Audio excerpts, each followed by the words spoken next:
Tudo bem, pessoal? Esse é o nosso vídeo 11. Vamos dar sequência, então, no nosso estudo da lei de Gauss, né? Na verdade, até agora a gente não enunciou, de fato, a lei de Gauss, né? A gente só está trabalhando com a definição quantitativa do conceito de fluxo de um campo vetorial, né? No caso que a gente está trabalhando com fluxo de campo elétrico.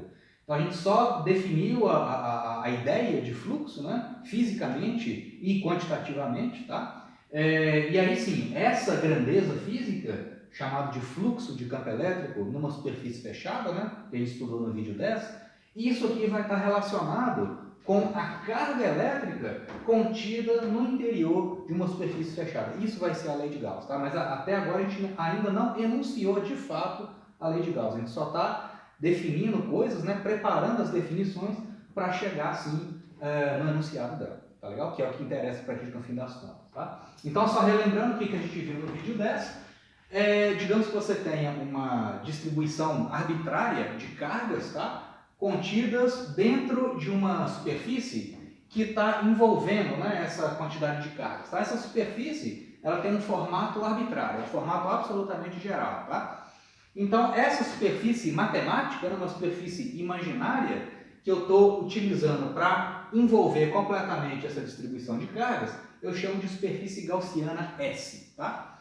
Bom, a gente sabe que essas cargas vão estabelecer linhas de campo elétrico no espaço ao redor delas, e essas linhas de campo elétrico vão então cruzar as paredes dessa gaussiana, dessa superfície matemática, como se fosse aquela analogia que eu fiz com vocês, né? Como se as linhas de campo elétrico fossem, por exemplo, água fluindo num encanamento, por exemplo, e a superfície gaussiana fosse, por exemplo, uma rede de pesca, né?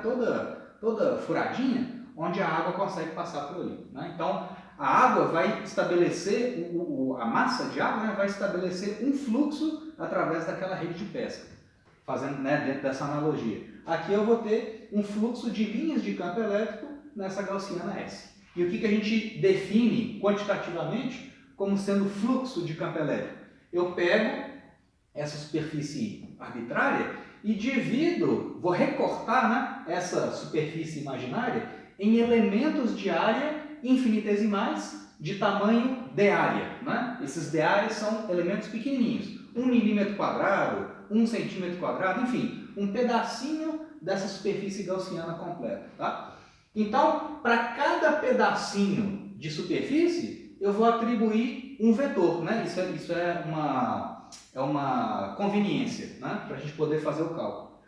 Para cada pedacinho, para cada elemento de superfície, eu atribuo um vetor de área que é perpendicular ao elemento de superfície naquele local, e o módulo desse vetor de área é justamente a própria área. Então, se essa areazinha aqui tiver 1 milímetro quadrado de tamanho, o módulo desse vetor de área vai ser 1 milímetro quadrado. Né? Eu faço isso em todas as regiões, em todas as partes dessa gaussiana. Cada pedacinho da minha gaussiana vai ser atravessado por um vetor campo elétrico. Né? E o produto escalar de E com o de área, e detalhe, né? Esses vetores de área, por uma conveniência, por uma questão de consistência matemática, né? Esses vetores de área são escolhidos sempre apontando para fora do volume da gaussiana. Tá? Ou seja, essas gaussianas, elas são o que a gente chama de superfícies positivamente orientadas. O que isso significa? Significa os vetores de área apontando sempre para fora do volume. Tá? Eu poderia colocar os vetores de área apontando perpendicularmente ao elemento de superfície e para dentro do volume, né? Mas não é assim que a gente faz. Por conveniência, por uma questão de escolha, a gente põe os de área apontando para fora. Tá? Então, é uma superfície positivamente orientada. Então, escalar de área é o fluxo de campo elétrico só nesse pedacinho de superfície. Então, o que é o fluxo total? É a integral em toda a superfície fechada S, né? Esse símbolo significa uma integral fechada, né? Ou uma integral calculada sobre uma superfície fechada, S, por isso que é o símbolo de integral com essa bolinha, né? De E escalar de área. Então, calcula o fluxo infinitesimal em cada pedacinho da superfície, integra esses elementos, integra essas contribuições para ter o fluxo total. Beleza? Isso a gente discutiu no vídeo 10. Tá? Então aí vamos fazer um exemplo dessa relação num caso bem simples aqui, tá? E ver que essa definição aqui ela traz resultados consistentes, tá? Olha só, digamos que você tem aqui, por simplicidade, uma região de campo elétrico uniforme. Então você chegou lá no seu laboratório e pegou lá duas placas, né, paralelas, uma positivamente orientada, uma negativamente orientada. A gente já viu, né, de vídeos anteriores que numa situação desse tipo, no meio, né, na região central dessas chapas eletrizadas uniformemente, o campo elétrico é uniforme, ou é muito aproximadamente uniforme. Ou seja, os vetores campo elétrico têm a mesma direção e as linhas de campo são igualmente espaçadas, tá? É a configuração mais simples possível de campo elétrico. Então você tem uma região de campo elétrico uniforme e aí você desenhou aqui uma gaussiana S, né, uma superfície gaussiana S, fechada, né, num formato cilíndrico. E o corpo, né, desse cilindro é paralelo ao campo elétrico. Então eu quero calcular o fluxo de campo elétrico nessa superfície gaussiana cilíndrica. Tá legal? Então, gente, é o seguinte. Para fazer aqui o cálculo, a gente sabe que uma superfície cilíndrica ela é composta de três partes, né? Você tem essa tampa aqui do lado esquerdo, tem a tampa do lado direito e a superfície lateral do cilindro, né? Do corpo do cilindro, tá? Então eu quero fazer o seguinte, para avaliar o fluxo na superfície completa, na superfície total, né, fechada, eu vou avaliar o fluxo só na tampa da esquerda, o fluxo só na tampa da direita, o fluxo na superfície lateral, depois somo tudo, né? Então o fluxo do campo elétrico total vai ser, isso aqui é igual ao fluxo na superfície esquerda, fluxo na superfície lateral esquerda, né, mais o fluxo, que a gente representa por essa letra grega φ, né, fluxo na superfície da direita, na tampa da direita, mais o fluxo na superfície lateral L, ou seja, né, imagina que você tem esse meu pincel aqui, ele tem um formato cilíndrico, essa integral aqui, esse fluxo vai ser calculado no corpo do cilindro, né? Ou seja, na parte lateral dele. Tá? Então vamos começar aqui com o fluxo na parte esquerda. Então o fluxo do campo na parte esquerda da gaussiana.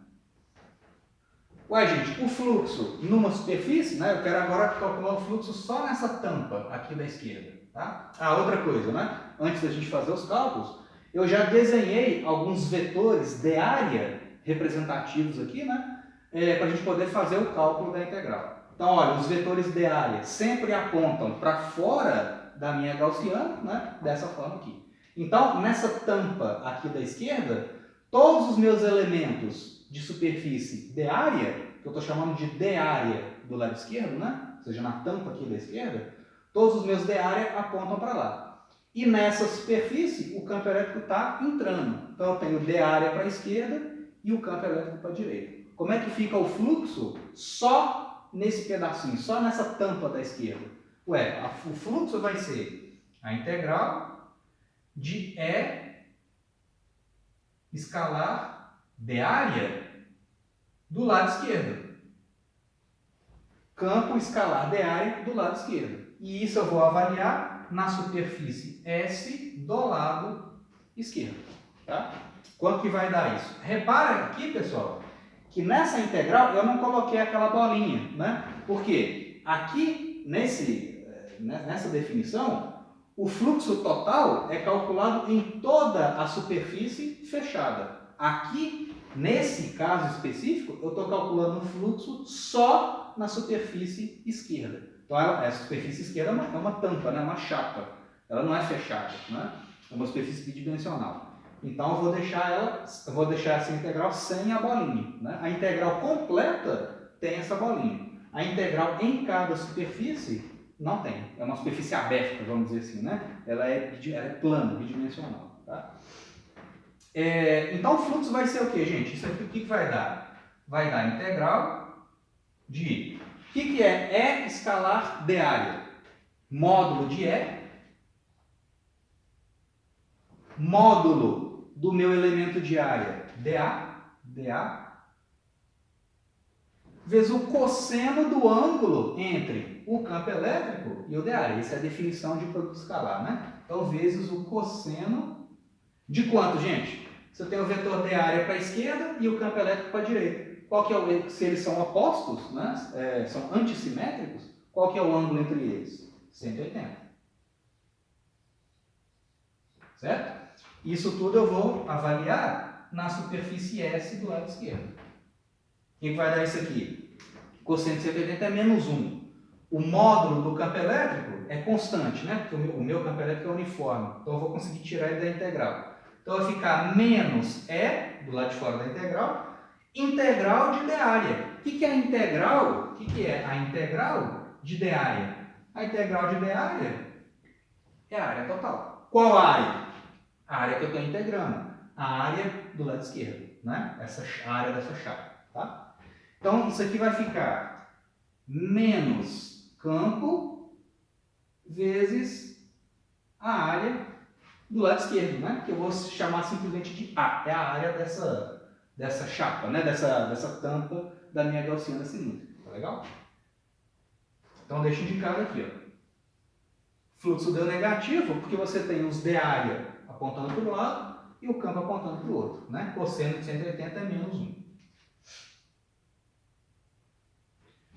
Fazer a mesma coisa agora do lado direito. Fluxo agora do lado direito. Vai ser então a integral sem a bolinha, né? Ou seja, eu vou fazer uma integral agora só na superfície, só na tampa da direita, tá? Essa aqui é a minha gaussiana, S, né? E agora eu estou integrando só na face direita. Então, a integral na face S direita de E escalar de área.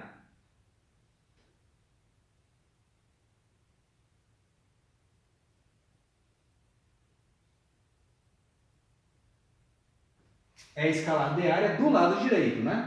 Aqui nessa região, nessa tampa da direita, todos os meus elementos de área apontam paralelamente ao campo elétrico, né? Apontam todos para a direita.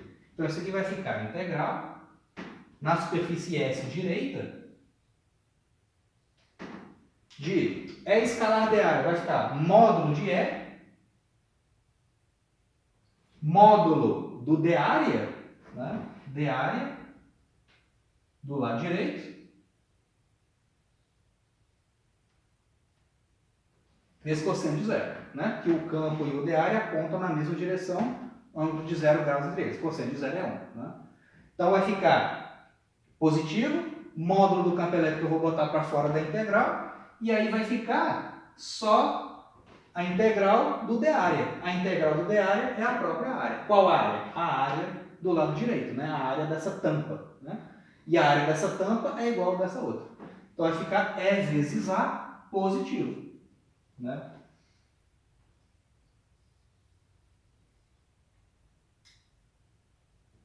Então, E vezes A positivo. Aqui o fluxo é negativo, o campo elétrico está entrando na superfície. Aqui o fluxo é positivo, o campo elétrico está saindo da superfície. Né?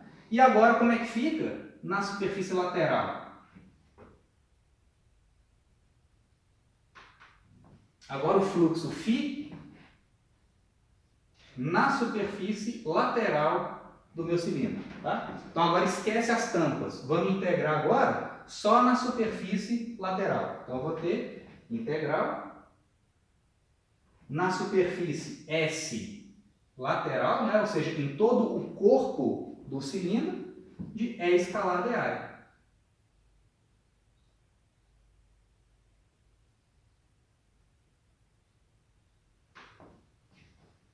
De área lateral, né?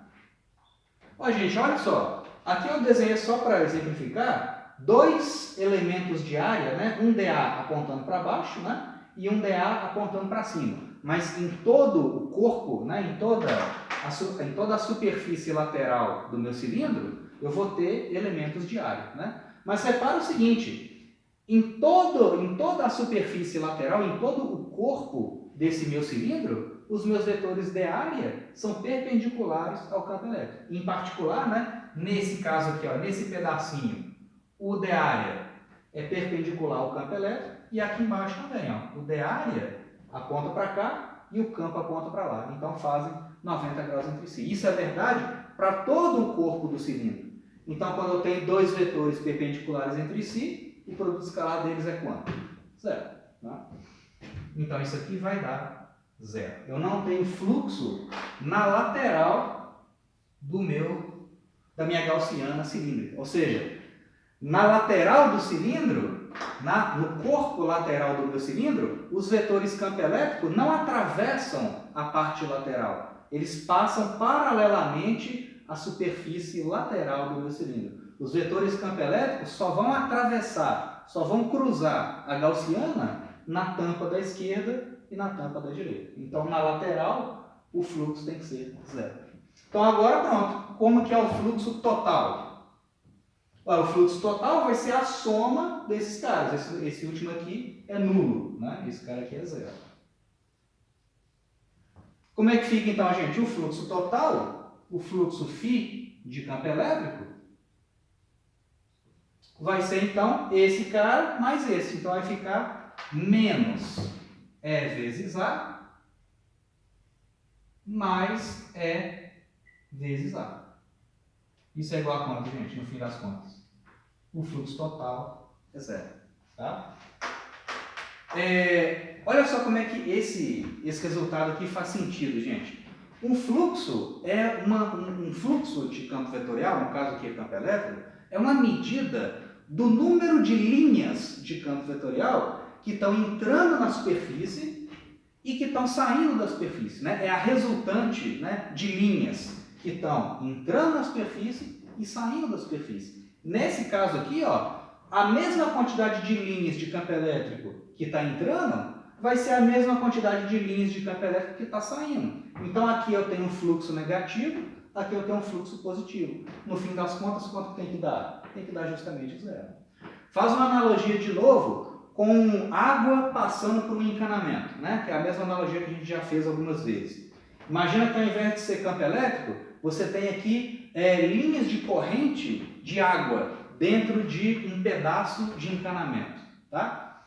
E esse pedaço de encanamento, ele não está furado, não tem nenhum defeito nele, ele está todo inteirinho. Ué, gente, então nesse caso, se entrou, né, esse camarada que está totalmente cheio de água, e a água está fluindo através dele, tá? Então, se entrou, digamos, 1 litro de água, quantos litros de água que tem que sair do lado direito? Se entrou 1 litro do lado esquerdo, tem que sair 1 litro do lado direito. Se entrou 10 litros de água por segundo, por exemplo, né? Se entrou 10 litros de água em 1 segundo do lado esquerdo, vai ter que sair 10 litros de água por segundo do lado direito. Eu não posso criar água e nem destruir água, né? Como esse encanamento aqui não tem nenhum vazamento, tudo que entra de líquido vai ter que sair também pela conservação da massa, conservação de matéria, né? No caso de fluxo de campo vetorial, é a mesma coisa. A mesma quantidade de linhas de campo elétrico que estão entrando tem que ser a mesma quantidade que está saindo. Quando que o fluxo vai ser diferente de zero? Quando eu tiver cargas elétricas lá dentro. Por quê? Quando eu tenho cargas elétricas lá dentro, essas cargas vão criar linhas de campo elétrico. Aí a quantidade de linhas que entra não vai ser igual à quantidade de linhas que saem. Não vai ter essa conservação do fluxo total. Porque eu tenho fontes lá dentro, cargas positivas ou cargas negativas, que vão produzir mais linhas de campo elétrico. Aí o fluxo vai ser diferente de zero. E quanto que vai ser de fato o fluxo? A lei de Gauss vai dizer para a gente. Tá? Nesse próximo exemplo aqui, pessoal, é um caso particular, né? Mas que a gente vai utilizar para enunciar finalmente a lei de Gauss. Né? A gente vai relacionar isso aqui com a carga total. Beleza? Então tá, vamos fazer agora esse exemplo aqui, né? É um outro caso particular, mas vai ser muito útil para a gente. Você tem aqui agora uma carga pontual, né? Uma esferinha bem pequenininha de carga Q, positiva, digamos, tá? A gente sabe, pela lei de Coulomb, determinar a expressão do campo elétrico que essa carga estabelece em qualquer ponto do espaço. O campo elétrico de uma carga pontual é constante de Coulomb, 1 sobre 4πε0, Q sobre R2, né? Onde R é a distância do ponto onde você está avaliando o campo elétrico até a carga, ao quadrado, na direção do vetor unitário R, onde R, né, é o vetor radial. Então, digamos, você está com a carga aqui e você quer calcular o campo elétrico nesse ponto aqui, ó. Então, você tem aqui o vetor R, que conecta a carga até o ponto, e o que é o R chapéu? É um vetor unitário na direção radial. Ok? Se fosse uma carga negativa, o campo elétrico estaria na direção contrária, né? Porque esse Qzinho seria um número negativo, né? O número negativo vezes o Rzinho daria um vetor para cá, né? Ou seja, campo elétrico de cargas negativas, os vetores convergem para a carga negativa. Para a carga positiva, os vetores divergem dela. A gente já viu isso, né?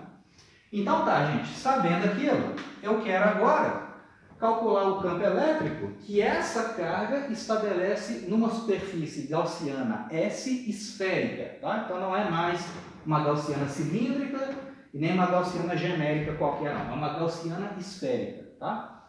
Esse problema tem simetria esférica, né? Ou seja, a intensidade do campo elétrico é a mesma em todos os pontos que estão na superfície dessa esfera, então vai ficar fácil calcular essa integral aqui, tá? Bom, essa aqui é a fórmula geral, né, do campo elétrico de carga pontual, é a lei de Coulomb. Então, se eu quero agora calcular o campo elétrico na superfície da minha gaussiana, né, digamos, eu estou analisando essa regiãozinha aqui, ó, que eu marquei, né? Estou analisando essa região. Então, eu peguei um elemento de área da minha gaussiana esférica, desenhei aqui, e tracei o meu vetor de área. É um vetor que aponta perpendicularmente à superfície e para fora da gaussiana, tá legal? Então, daquela forma ali, dA é nzinho dA. O que é o nzinho? É um vetor de módulo unitário e que aponta para lá, né? Aponta para fora da gaussiana, tá? E perpendicular à superfície. Então, o campo elétrico que essa carga estabelece nesse ponto vai ser o que, gente? Constante de Coulomb, carga sobre o raio da esfera ao quadrado, nessa distância aqui é o raio da esfera, elevado ao quadrado, na direção radial. Esse aqui é o meu vetor R, né, que liga a carga ao ponto. Se esse aqui é o meu vetor total, R, o que é o meu unitário, R chapéu? Ué, vai ser esse vetorzinho aqui, né? Esse sujeito aqui, ó, de módulo 1, esse camarada é o meu R chapéu. Como que é o campo elétrico, então, que essa carga cria nesse ponto? Tem aquela fórmula e eu represento ele assim, né?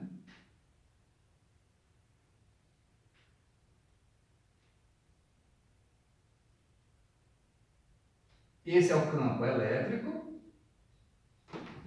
e essa carga, o campo elétrico na superfície S da minha gaussiana, né? O campo elétrico que esse cara estabelece nesse ponto. É um vetor radial apontando para fora. Tem aquela expressão matemática ali. Então, pronto. Agora, o que eu quero fazer? Eu quero o fluxo de campo elétrico em toda a gaussiana esférica de raio R. Tá? Então, o fluxo vai ser a integral em toda a gaussiana S, esférica, né, nesse caso, de E escalar dA. E escalar dA. Quem que é meu campo elétrico? Esse cara aqui, ó. 1 sobre 4πε0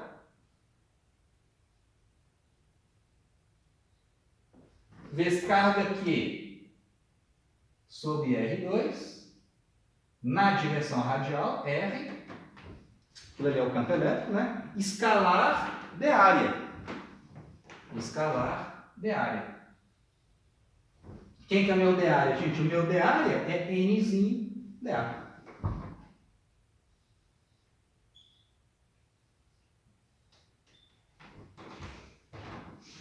Quero fazer aquela integral em toda a superfície, tá? Ó, gente, olha só, dá uma sacada nisso aqui.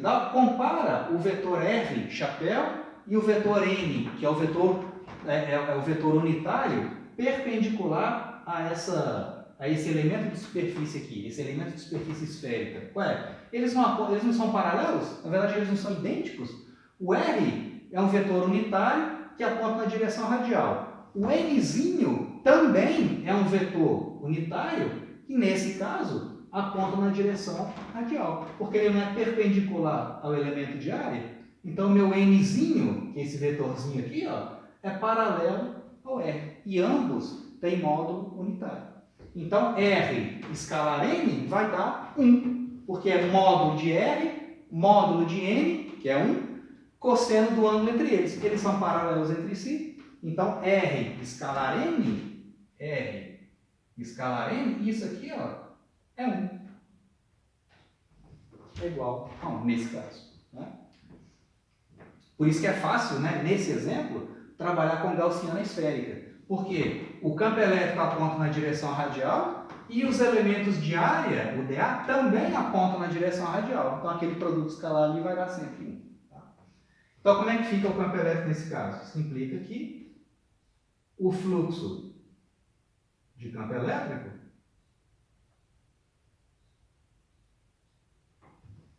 vai ser, então, ó, praticamente tudo constante, né? 1 sobre 4πε0, carga sobre R2, vou jogar tudo para fora. Então vai ficar 1 sobre 4πε0 vezes carga sobre o raio da esfera ao quadrado, vezes a integral fechada em toda a minha gaussiana esférica S. O que sobrou lá? E escalar N é 1, ficou dA. Ficou integral de dA. O que é integral de dA? É a área completa da minha gaussiana esférica S. E a fórmula de uma gaussiana, desculpa, a fórmula da área de uma esfera é 4πr2. Tá? Então isso aqui vai ficar 1 sobre 4πε0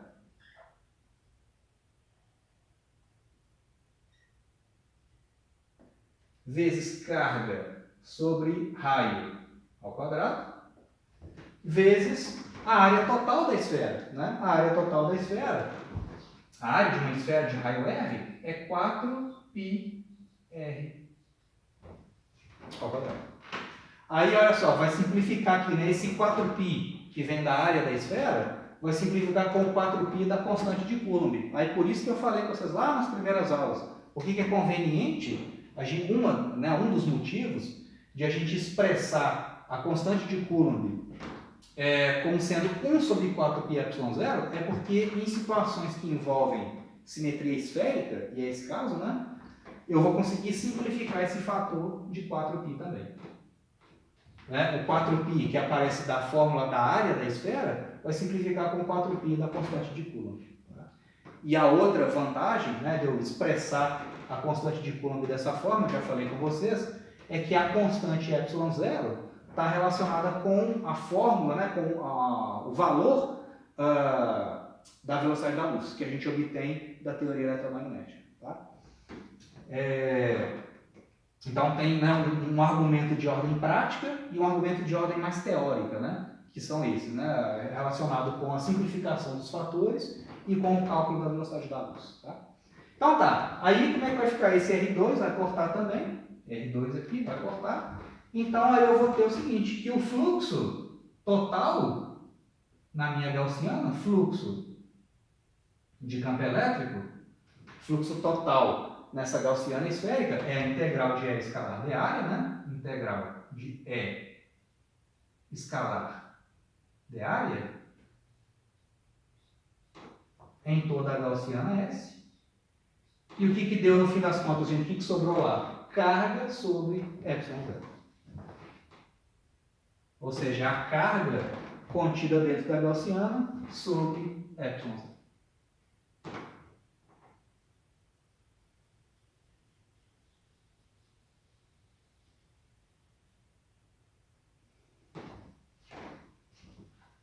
Então, a integral, né, fechada do campo elétrico é igual a carga contida dentro dele sobre ε0.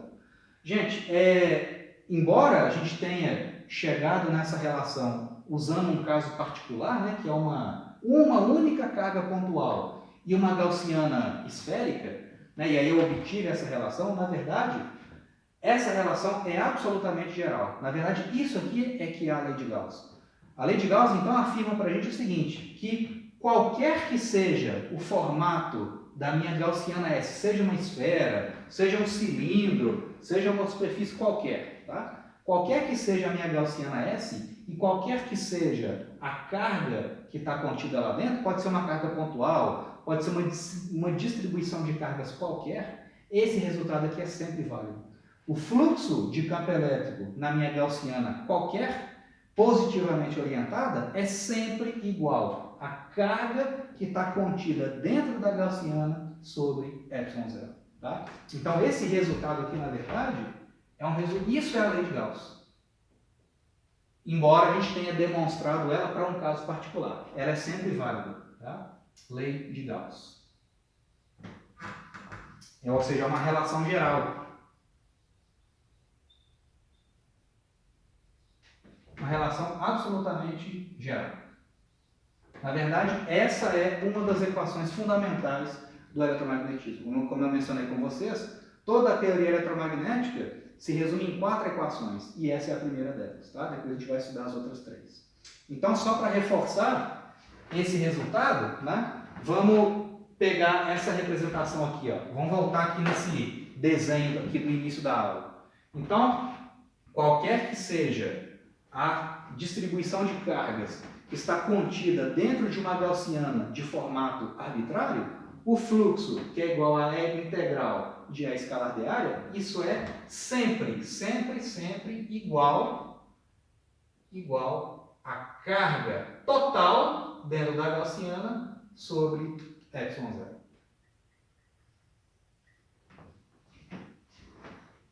Desde que essa gaussiana seja positivamente orientada. Tá? A escalar de A é igual a carga sobre ε0. Isso vai ser muito útil para a gente. Nós vamos fazer alguns exemplos, né, nos próximos vídeos. Vai ter situações onde a simetria do problema é boa o suficiente para que eu possa utilizar a lei de Gauss para calcular o valor do campo elétrico. Tá? Então, essa relação ela é sempre válida, independente da geometria da distribuição de cargas, independente do formato da gaussiana. Mas vai ter situações com simetria esférica, com simetria cilíndrica, com simetria plana. Vai ter situações onde, além da lei de Gauss ser válida, que ela é sempre válida, além disso, ela vai ser útil para eu calcular o valor do campo elétrico. E quando eu tiver um desses 3 tipos de simetria, plana, esférica ou cilíndrica, eu vou conseguir tirar o campo elétrico da integral e usar o valor que a lei de Gauss me traz para calcular o campo elétrico. Tá? Então a gente vai fazer isso nos próximos vídeos, tá legal? Gente, aí é o seguinte, eu vou encerrar o vídeo 11 por aqui. No vídeo 12 eu vou fazer o seguinte, aqui a gente demonstrou, né, a gente obteve a lei de Gauss para um caso muito particular, né, que é uma carga pontual numa gaussiana esférica. Tem como a gente chegar nessa mesma conclusão usando uma distribuição qualquer de cargas e usando uma gaussiana genérica. Tá? Então tem como a gente obter essa mesma relação usando argumentos muito mais gerais. Eu vou fazer isso no vídeo 12. O vídeo 12 vai ser um vídeo então opcional, tá?